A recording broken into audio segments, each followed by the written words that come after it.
there's this really great furniture shop near my house. They make really good products. They make high quality products, and they went bankrupt because people can't afford the things that they create, right? While on the other hand, a company like IKEA, they're getting bigger and bigger because Yeah, they great point. create low quality products that everybody can afford, right? So in this economy, because this way of living that we have, this society, creating low quality products is actually going to get you further ahead Yeah. because it's just And then about people to buy volume. more right, as well. Right, it's about volume. Like Yeah. the people who buy a table from there, the table is made of cardboard, whatever the filler is, MDF. It breaks, and they don't blame the they They don't don't blame the blame system. They blame the yes, company. Yeah. they blame the company, exactly. Yes. That's what I meant to say. Yes, they don't Yep. blame the system, they blame the company. They don't blame the fact that the company would actually go bankrupt if they didn't if they didn't create low quality Monetary products. system. Sorry, Rajat. Yes, They don't blame the go ahead, monetary go ahead. system. They blame capitalism or the economic Yes, system we're using, but they don't blame the monetary layer underneath. That's the part that's yes. buried that people can't see. So yes, I wanted to Right. They clarify. don't blame the foundation like that. Like you said, it's made of sand, right? It's made Yes, of, I mean, it's it's not even underneath made the of sand. surface, so it's hard Even to see. sand Yeah. has, Yeah. even sand has like some use, right? The money that we Right. have though, it has no use. There's no use to Yep. it, right? The only thing that you can use it for is maybe to go to the toilet. Like you can use it as toilet paper, right? You can use it to start fires. You can do that Start a with. fire, I keep mean, warm. at the end of the day, it has no real utility, right? With gold, you can use it as industrial metal. See, that's one of the issues with the current system. Mm-hmm. We have a form of money that has no utility and it can be printed out of nothing. Bitcoin is specifically designed to be money. So instead of taking the utility from something else, when we used gold, people couldn't use it for industrial purposes. They couldn't use it for jewelry because people just have it sitting in their safes, in their vaults, right? What's the point of that? What value does that have? That has no value. So in with Bitcoin, we have a pure monetary good, a good that's only used as money. No other use. It has no other use case. What else are you going to use your Bitcoin for? You can't use it as a paperweight. You can't use it as toilet paper. You can't use it as anything, right? It's Yep. just money. That's it. It's only money. But what that does is it absorbs all of the speculation from Mm. every other asset. So instead of, let's say, houses being used as money, we now just use Bitcoin as money. Instead of gold being used as money, we just use Bitcoin. We use houses as shelter. We use gold as the industrial metal. Sorry, I don't even remember what the question was here, but I think that's one of the things. Go ahead. No, that it was about the R&D, the incentives that Yes, undergird society, and that's yes, yes, yes. Bitcoin fixing So, this everything. so what we're going to see is those same companies that are like, let's say IKEA, if they start accepting Bitcoin, maybe at some point they can start upgrading the material that they have, right? And they can start charging more. But what Bitcoin does, again, what Bitcoin does is it allows the best producers to charge as many satoshis as possible today by offering a better product or by having a reputation, like a great reputation. Let's say, for example, Microsoft. Microsoft has a pretty good reputation around the world. They have products that everybody wants to use. If they start charging satoshis, man, they'd accumulate so quick. Everybody on Earth would have to pay them in Bitcoin, but that's the thing. Everybody on Earth would have to pay them in Bitcoin, but they'd have to accumulate Bitcoin, and they have to pay it over to Microsoft. It'll pump the price up, and what that'll do is, if we go back to MicroStrategy, MicroStrategy has Microsoft basically working for them, Mm-hmm. right? As Microsoft wants more Bitcoin, micro MicroStrategy's stash goes up in value. Everybody who owns Bitcoin, their stash goes up in value, right? Um, and the reason why this trickles into, let's say, the research and development is that if you have Bitcoin and you have an increasing purchasing power, then you can take more risks. You can put more time, energy, and effort into creating a better product. And whoever creates the better product is the one who's going to succeed. So let's say, for example, Apple, they have, I've noticed that I've had my phone. I paid for it outright. I've had it for 2 years. Um, at the 2 year mark, exactly at the 2 year mark, my battery started getting worse. Mm-hmm. It's so weird. Why is that? Yep. Is it because Samsung wants me to upgrade to another phone? Maybe. Right? Because if I don't buy another phone and I just keep using this phone, they're not getting the cash flows. If too many Mm-hmm. people start doing that, If their phones last too long, then their customers aren't going to come back to them. So they need to screw you over. And again, that's because of that monetary layer at the bottom. It's because of that monetary layer, because the savings keep getting debased. You can't save. You need to gamble. You need to invest in other things. Or let's say a company. Let's say there's a shop called Tahini's. I always talk about them. They've just been doing things that other companies probably wouldn't be willing to try because they have Bitcoin. They have a blueberry shawarma. A blueberry shawarma. That's so weird, but people like it. Mm-hmm. Right? Who like the reason why they can try things like that is because they have Bitcoin. And I'm telling you, over time they're going to try more things, right? And they're going to find more. They're going to fail on certain things, but then they're going to succeed on other things.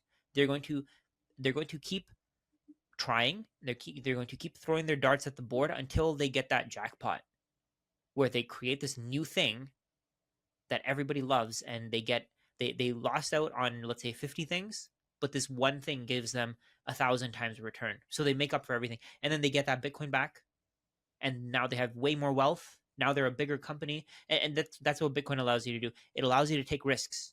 It allows you to do the research and development, because I think we go back to that art example from Saifuddin Amus in his Mm-hmm. book. He talks about how we don't have real modern art anymore, Mm-hmm. great art anymore. Modern art sucks. Basically, that Yep. was his point. It's because people, if let's say if it takes you 10 years to create some kind of piece of art, in that 10 years, the money that you've been paid in your contract has already devalued by 50%, 60, 70%. So how are you going to survive? You can't. It's impossible. It's impossible for you to survive. It's impossible to you to think for you to think long term in this system where we have a form of money that's completely getting destroyed, and it's designed to be destroyed. So we're not going to get better products. We're not going to be able to put more money into research and development. We can't pay for creative destruction because we just have this system that's very fragile. Bitcoin is anti-fragile because anything can happen. Like I said before, if Satoshi comes and sells all of his Bitcoin or their Bitcoin, Bitcoin's price is going to fall, but it's not going to go to zero. Mm-hmm. Maybe it'll fall to like 5K, 3K, even Mm-hmm. $100, but eventually it'll come back up. Yep. And that's why Bitcoin is anti-fragile. I don't even think it'll go that low. We saw 80,000 Bitcoin being sold, and it only went down by Right. $7,000. If Yep. Satoshi Few sells all a percent. million Yep. coins, we're probably going to have so many more whole coiners. All these Yep. people who are sitting on the sidelines waiting for 30, 40, 50K, I don't even think it's going to go below that 15, 20K level that we had in the last bear market if Mm-hmm. Satoshi were to sell all of their coins. Right? So Bitcoin is Yep. anti-fragile. It allows for better research and development. It allows for a better economy. It allows for better products that are designed to last. And the companies that actually create those products are the ones who are going to get Bitcoiners as their customers. We see actually another example here.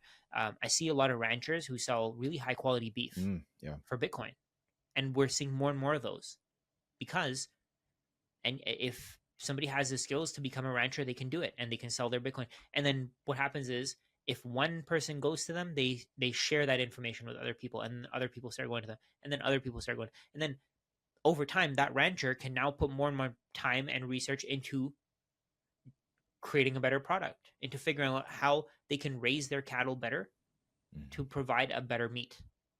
And it just compounds and compounds until at some point we have this society that's built on very, very high quality products, unlike the one that we have today.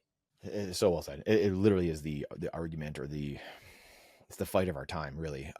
So I mentioned praxeology and Canute in this book, and I'll link to it in here as well. But people have to check it out. It's just, it really explains. You start seeing so clearly and easily the arguments that are made, and it's not just Bitcoin or sound money too. It works with anything in life, right? Just how to think, starting from natural law, first principles thinking. And so I want to touch on some altcoins for a quick second, because this is the thing you hear about utility, and it's got utility and XRP and Ethereum, we're building meme coins on it, or Solana and this and that. And the one thing that Canute talks about all the time is utility is subjective. And this is where you get like the whole, because this is a perfect segue, because you brought this up a minute ago about people have a very hard time believing money can just be money. Like we're all conditioned to think it has to have like some other use case as well. It's got to, gold has to be in your teeth, or like it's got to be doing something else, like, and money, I use my house as a bank account now, and it can house me, like money, like people can't believe that money is just money, or supposed to just be money, a container for your time and energy.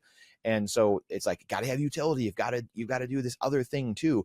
And so the whole point of all this is like, there's no such thing as intrinsic value. Like if you polled 8 billion people, every single person would have a different idea of what's valuable to them and what's not valuable to them. So you can't just say, oh, this thing is objectively valuable. That's not that's not how life works. So going in, just thinking of this in terms of that kind of thinking, of coming up from the first principles, you have, again, XRP and some of these other coins that people are continually like, put up press release after press release, and people get caught up in this all the time. I mean, it was just like Luke Grohm was tweeting about Fartcoin. I think we kind of mentioned this earlier. It's a $1.4 billion market cap. And it's just like, what is happening right now? And people thinking, again, I'm gambling, this thing has utility. Why do people get caught up in these things instead of listening to what you have been waxing poetic about and just realizing, oh my gosh, like this is so simple and so easy, but nope, I'm out on the risk curve doing, insane, ridiculous things and making up my own definitions of what's happening. Like, can you please explain this to us and make light of this? I think some of it is unit bias, where people think that if I have a fraction of a Bitcoin versus thousands of Fartcoin, then that fraction of a Bitcoin won't grow as much, because one Bitcoin is worth so much more. But I don't know if they understand the just how equilibrium prices are set. So with Fartcoin, for example, let's say the price goes to, let's say it's 1.4 billion market cap today. If at some point it just skyrockets and it goes up 100x or 1000x, and it goes to 1.4 trillion, what you're going to see is that a lot of supply is going to be sold into the market, because people who bought at these low prices, they're going to sell. This is partly why we have those market cycles as well, right? Even with Bitcoin. If Bitcoin's price overnight goes to $20 trillion, we're probably going to see a lot of people selling, because at that point, one Bitcoin will be worth about $1 million, right? We're going to see a lot of people selling. Price will suddenly come down. It'll reach this point where we have support. Let's say it goes to $1 million and it comes back down to 200K. If it goes to $1 million overnight, it'll probably come back down to 200K pretty quick. But then that 200K will be like the new base, right? And this is, have you heard of the concept of Gartner hype cycles? Yes. Vijay talks about it in his book, the bullish, or the paper that he wrote, The Bullish Case for Bitcoin. So essentially what's happening is, in the beginning, we have some kind of catalyst that makes it so Bitcoin's price actually goes to some crazy price. Let's say some nation state says, we're going to buy as many Bitcoin as we can. We're going to buy 10 million Bitcoin. I don't even know if that's possible at this point, but let's say they say that they're going to buy 10 million Bitcoin. What we're going to see is that a lot of other people are going to front run them. They're going to try to front run them. And we're going to see the price overnight go up like crazy. I don't know how high it'll go, but it'll probably rise massively, right?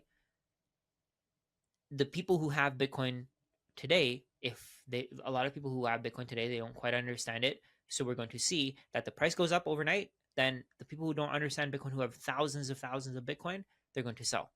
They think that, okay, this is the peak. It's never going higher.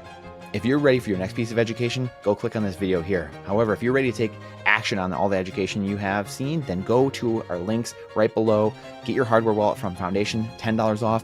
Go get your seed phrase from that wallet and put it into titanium from Stampseed, 15% off. And then go to the Bitcoin Way. Check them out, because they are going to be the team to walk you through everything.